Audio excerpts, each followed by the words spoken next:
Welcome to another episode of me reviewing highlights. As always, I'll include the direct links to these passages in the description so you can directly jump to any one of them that you're interested in. And with that, and of course, I also include links to the books themselves, which I cover over here. And with that, let's get started with our first item that would be from, come on. Okay. All right, it finally opened. So the first item from first passage from Remote Not Distant. Don't rush to provide a solution. Just listen. People can learn more from their own experience than from your advice. Processing past events helps us reflect on what we can do better next time. This is general coaching advice that sometimes as a coach or as a mentor, you may be tempted to just jump in and give a solution, and it's a judgment call in deciding whether it's the right time to just offer a solution or to just listen and help them walk them towards a solution. And of course, there is nothing like a right uh, right approach all the time. It's like I said, it's a judgment call. So it's something that we get better at as we get more experience. But as a general thumb rule, it's always better to listen. It's always better to let them solve their own problems.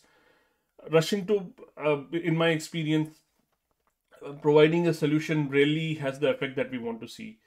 It's only when they have tried everything and they have no other idea, and the solution that you're giving that just clicks in their mind. Only then they accept it. So it's better to just listen and let them learn themselves. Moving on to getting things done. Mastery of the fundamentals, which provides the basics of effective and efficient execution, also provides the ability and room to address a higher level of control and focus, projects, and how they are identified, managed, and understood in relation to one another and to the larger frameworks within which we operate. Developing comfort with an external mind frees up and leverages one's cognitive abilities, paving the way for many more creative and productive users of an integrated self management system.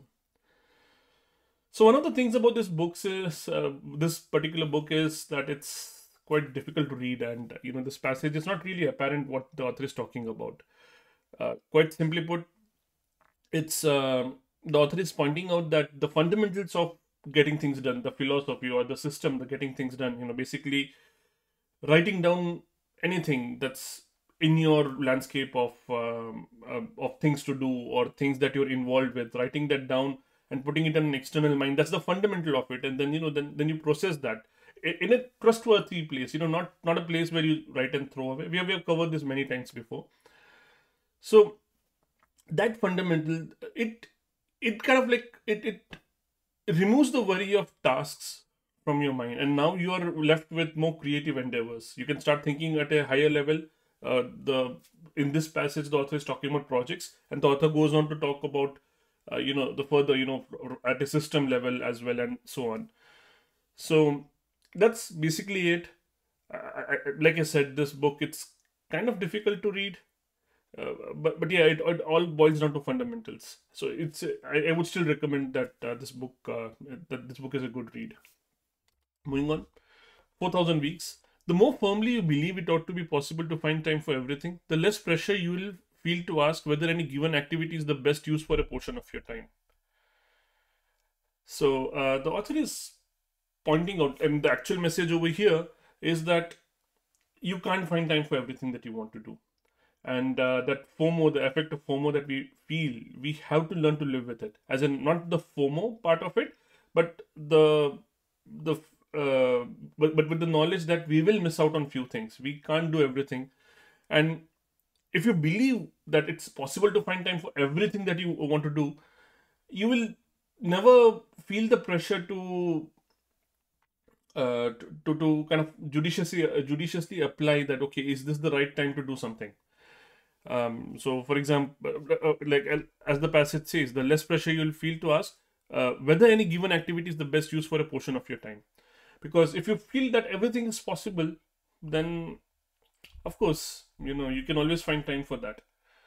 right? But once you start realizing the limitation that we only have so many hours, and the real uh, um, what's the word I'm looking for over here? The beauty of life, the meaning of life is in what we miss out as well. Not just in what we experience, but in what we miss out, and or I think it's better put as what we choose to miss out. That's what gives meaning to your life. That's what gives it direction. That you focus on a few things, you do that well, and that's how you define the meaning for your life. It's really complicated to condense that essence. This is one of the fundamental essence in this book, the fundamental message that the author is trying to convey over here. So it's really difficult to condense that in, like, in a video that I'm targeting less than 15 minutes. So I'll move on to get it done. Interestingly, having stand-ins for the presence of others, such as a photo of a loved one on your desk or even a photograph of staring eyes, can trigger the social facilitation effect. These cues make you feel like you're being watched, even when you aren't. Such an experience in turn motivates you to do well and to do more, and further increases your cooperation, honesty, and generosity. This is an interesting finding, and especially because this book is highly research driven. Everything in this book, um, that I remember, it's kind of like driven from research. It's not just that the author is uh, uh, it's not just like an hypothetical treatise that okay, this is what happens, but everything is backed by research. So the author is saying having stand-ins for the presence of others. So when you're working alone, but you have like, for example, a photo frame of your family member, or like the author says, the photograph of staring eyes, it can trigger that social facilitation effect. It can make you feel that there are others who are watching you, even when they aren't. Of course, it's just a photograph that's staring at you. So yeah, the social facilitation effect that kind of increases the cooperation, the honesty, and generosity, according to author. Yeah, so it's interesting that even a photograph can result in such an impact. So let's move on. Extreme ownership. Once people stop making excuses, stop blaming others, and take ownership of everything in their lives, they're compelled to take action to solve their problems. That's the essence of ownership, right? That you own, that you own whatever is in your space. That's one of the things that I think one of the passages from the book is, you own everything in your space. As a leader, you own everything in your space. There's no exceptions. There are no excuses. So once you understand that, once you like stop giving excuses and understand that, that's when you take action. That's when you can actually do something about it. Otherwise, the only thing you will be tempted to do is give excuses. Let's move on. Drive. If someone's baseline rewards aren't adequate or equitable, her focus will be on the unfairness of her situation and the anxiety of her circumstance. You'll get neither the predictability of extrinsic motivation nor the weirdness of intrinsic motivation. You'll get very little motivation at all. The best use of money as a motivator is to pay people enough to take the issue of money off the table. So the author is saying that the whole book is about intrinsic rewards, and how that is the thing that drives people. Of course, the author breaks it down, but that's not the subject of this passage. So extrinsic rewards are always a problematic solution, and again, we have seen this in many other books. We just reviewed from Get It Done as well, and many things, that extrinsic rewards are highly problematic. They're just not worth it in most cases.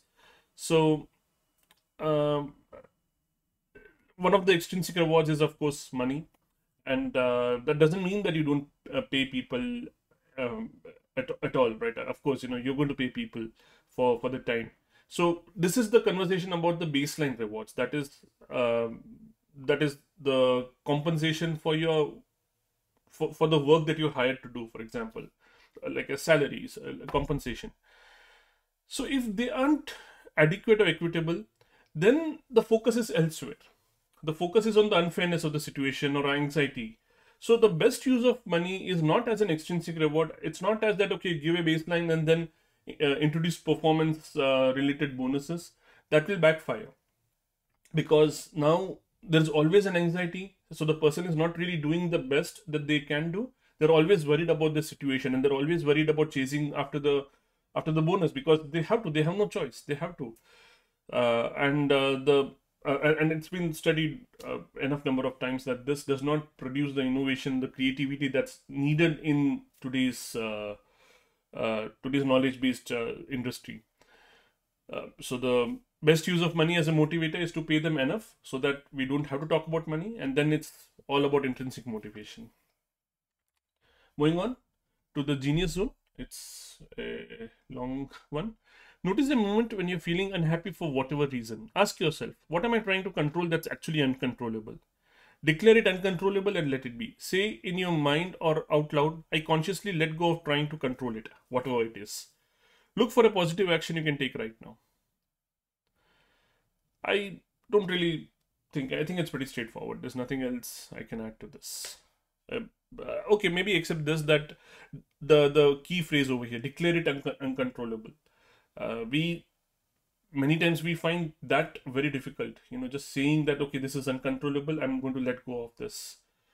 That's the key. Even telling this to yourself and believing it in yourself. Moving on. Effortless.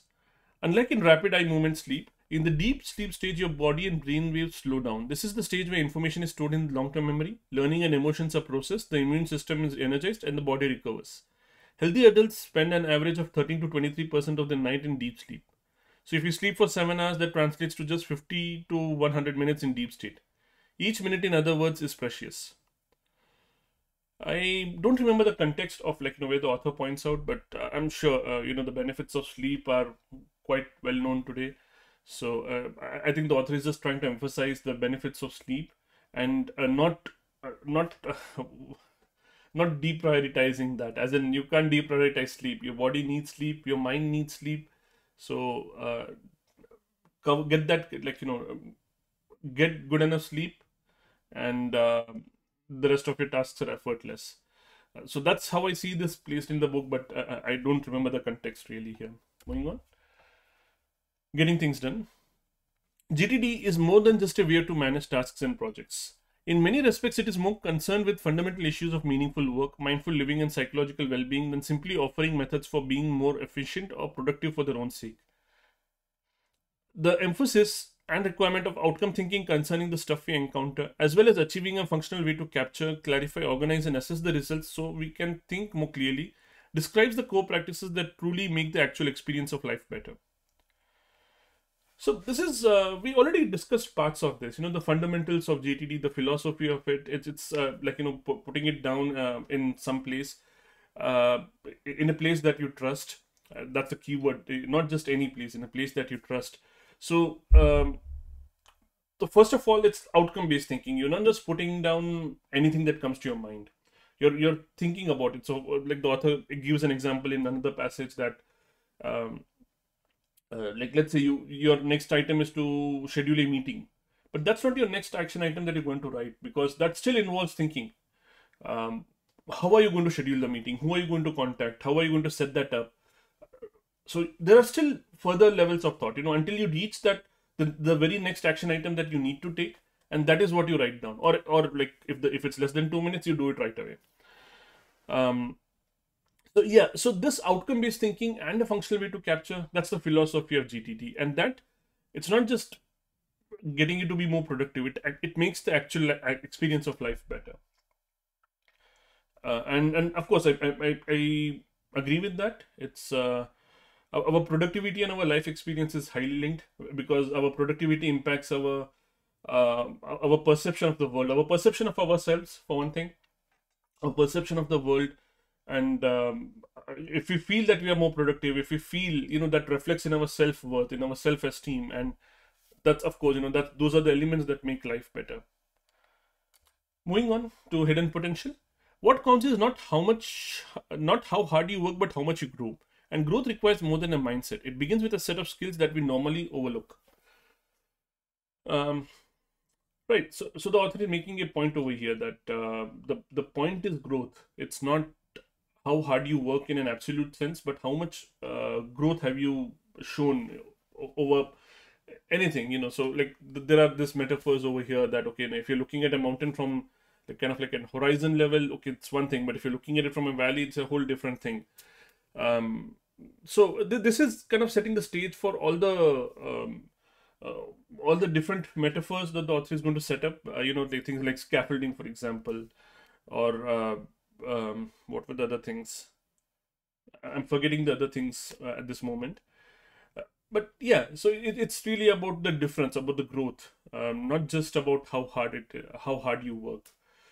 So with that, I think we are at the end. Yes, we are, and we are roughly around 15 minutes mark. So I think it was like a uh, packed day today with so many uh, intense conversations. I felt that they were, there was hardly anything which was kind of light. But yeah, that's it for the day. Have a good day, rest of the week, everyone. Take care.